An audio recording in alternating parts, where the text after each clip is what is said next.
We're here in the Cypress Garden. This is one of the really beautiful spaces in the Miró Foundation that actually is older than the Miró Foundation itself. It was part of a decorative garden arrangement that was created for the 1929 International Exhibition in Barcelona, and that the Miró Foundation, when it opened in 1975, inherited. It stood unused for a very long time, and we have just now reopened it. We have restored it to its original glory, working with architects, archaeologists of gardening, and other experts to recreate the space as faithfully as possible to its original glory.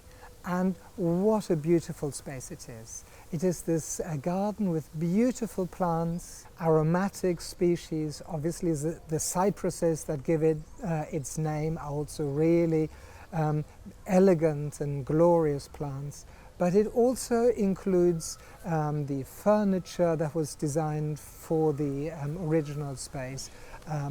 Benches in brick and concrete with beautiful tiles, and a wonderful little fountain at the end of it.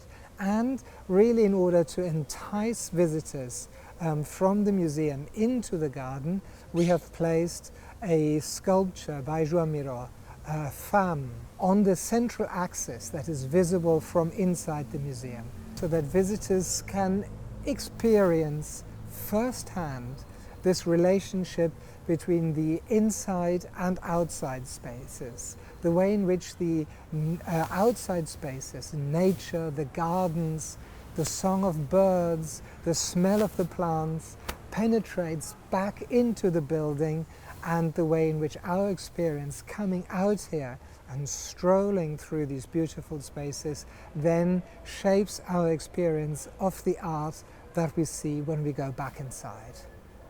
One of the really beautiful things we discovered when we worked on this project is that the space between the cypress trees, which originally defined a beautiful alleyway, is actually the biggest open space that we have in the Miró Foundation.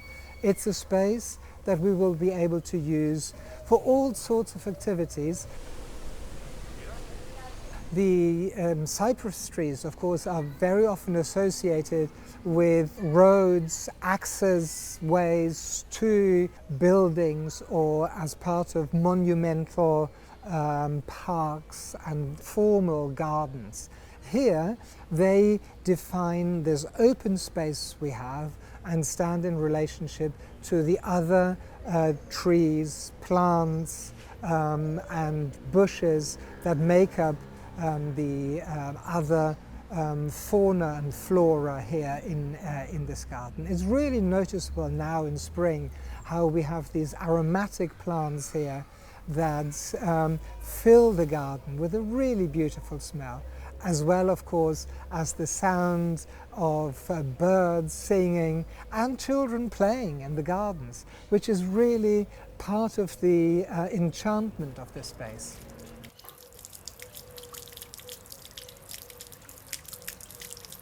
We're really happy that we've now had the first opportunity again to put into use the ancient fountain in the gardens. It formed part of the original decorative scheme of the garden, but had fallen into disuse, and as part of this restoration and conservation project, we've been able to activate it again.